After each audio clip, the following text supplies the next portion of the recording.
Hello, Dark Reader, and welcome to the Dark Side of the Library podcast. I'm your host, Katie, and today we are going to be talking about the brand new novel, Spells for Forgetting by Adrienne Young.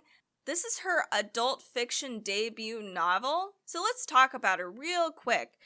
She is an international best-selling author of Sky and Sea. It's a duology, and the Fables series, which I've heard a lot of good things about, typically a YA author.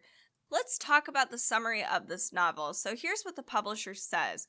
It is a deeply atmospheric story about ancestral magic, an unsolved murder, and a second chance at true love. Emery Blackwood's life changed forever the night her best friend was found dead, and the love of her life, August Salt, was accused of murdering her.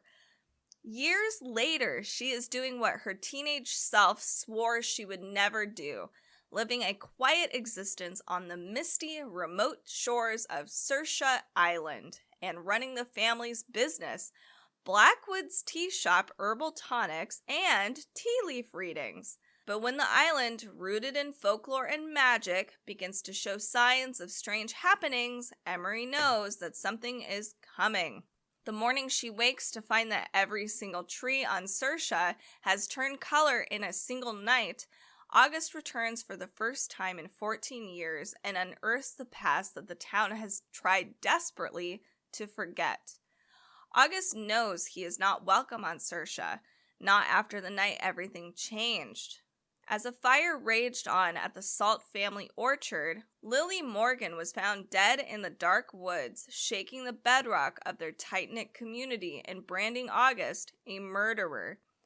When he returns to bury his mother's ashes, he must confront the people who turned their backs on him and face the one wound from his past that has never healed, Emery. But the town has more than one reason to want August gone. And the emergence of deep betrayals and hidden promises spanning generations threaten to reveal the truth behind Lily's mysterious death once and for all. So let's talk about how I feel about this book. Just straight up, I would probably give this book about a 3 out of 5 star. Adrienne Young, like I said previously, does or did YA books. And you can tell that that is the case here. It does have a undertone of a YA feel. In fact, sometimes I felt like I was reading a Lifetime movie. I'm not saying this in an offensive way, I promise. But there's a lot of these little tropes that kind of happen throughout the book that I was like, okay, this is kind of like one of those horror Lifetime movies where you've got the evil person and there's these twists and turns and you don't know who's who, and there's this big theme of romance and there's a love triangle. There's a lot of that kind of going on. But the thing is Adrienne Young is actually quite a beautiful author. She does a lot of awesome stuff with her writing. I really felt like I was immersed on Saoirse.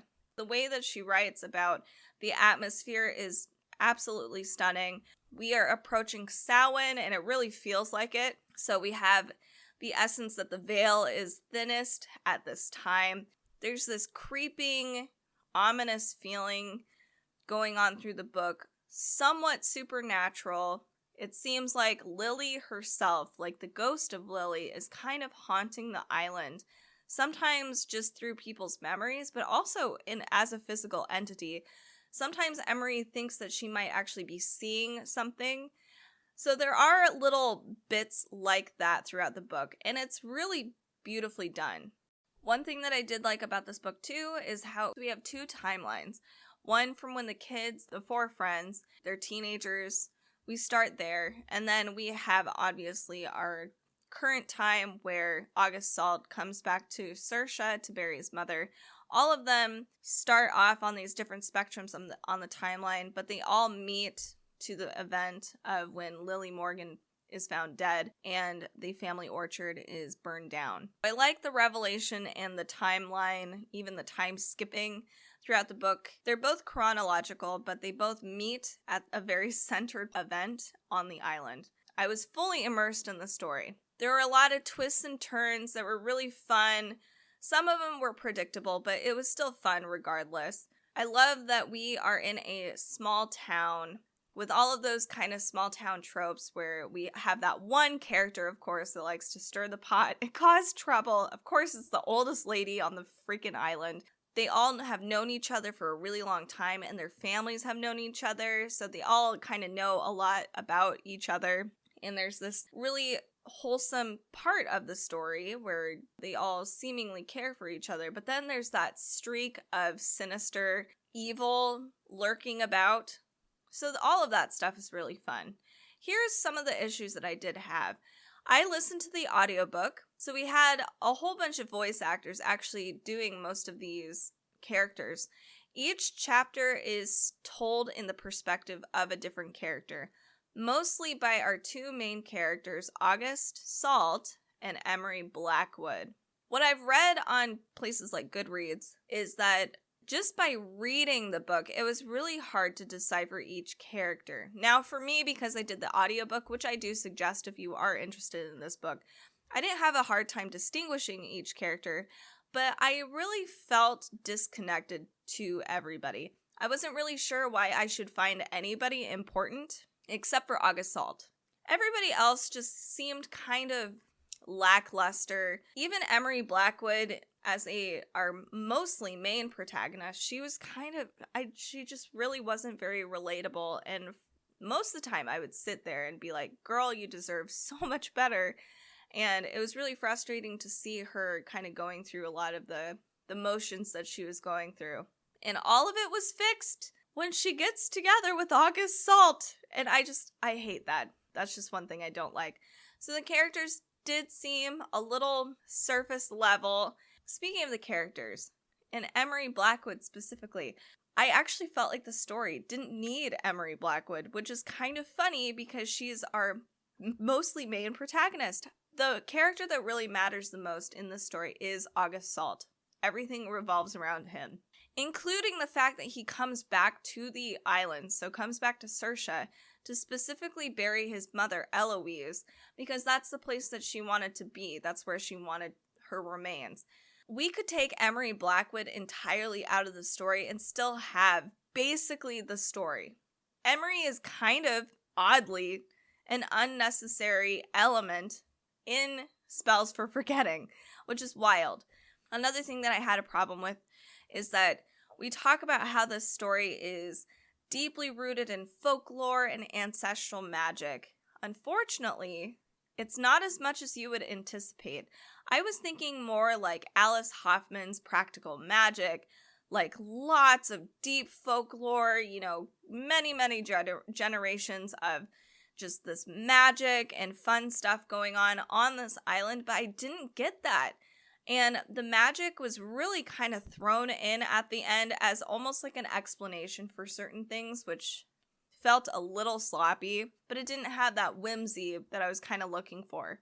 This definitely reads more like a murder mystery and a crime novel versus a dark, contemporary, urban fantasy-esque novel. Finally, the last thing that I actually really didn't enjoy, I did already mention that the Emery probably didn't even need to be featured in the story at all. I was not a fan of the romance between August and Emery, and I actually really dig love triangles. I think they're kind of fun sometimes, but this one wasn't my jam, which was weird. A big chunk of this novel is about Emery and August's relationship and how they used to love each other and kind of like this deep sacred connection that they have with each other. We all know where this is going.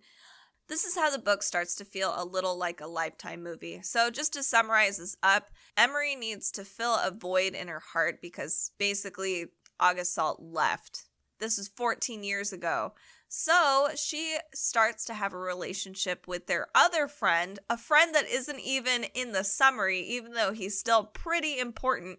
His name is Dutch. Dutch and August were very, very close. All four of them were really, really close until Lily's passing. So Emery is stringing this poor man around, and granted, he's not perfect, but the thing that I was not a huge fan of is that Adrienne Young created this pretty human person out of Dutch. Like, he's flawed, but he still has a good heart. I'm not saying Emery should have married him or whatever, but she's stringing this poor dude along. And then it takes one scene to demean him, and make him into basically a monster. And this is kind of something that they do in a lot of, I noticed in Lifetime movies. And just so that it's easier for your female protagonist to pick the good guy. Even though August Salt literally came back to bury his mother, he didn't even come back to see Emery. I never felt like he fully justified why he left and never spoke to her again until he comes back to the island 14 years later. You would think you'd be over it by now. They should be totally different people at this point. But no, that's not how it goes. And she can't get her life together. And her success is dependent on her being with August Salt. So this is why this feels more YA and a little Lifetimey. The relationship between August Salt and Emery Blackwood and Dutch is pretty much centered in the story alongside with this murder mystery. So those are pretty prominent parts of the story itself. For all of those flaws that I have mentioned, it actually is a pretty good read. I had a lot of fun with it. It went by really fast. I was fairly intrigued most of the time. I didn't think it was very slow, even though some of the characters I felt like weren't really as important as they probably could have been. I just think I liked the atmosphere. It was a great introduction to the spooky season. It talks explicitly about Samhain. We're talking about cold, dreary days. It's raining most of the time. It's really dark. It can be really cold. There's blankets and cozy hot cocoa and tea throughout the story. It just really got me in the mood for Halloween stuff, and it was a pretty decent read with some light magic, but it did have some darker elements to it. Check out Spells for Forgetting by Adrienne Young. It's more like a mystery thriller novel, and it's the editor's pick of the year. If you like romance as well and kind of a ominous atmosphere, this is probably up your alley, so check it out.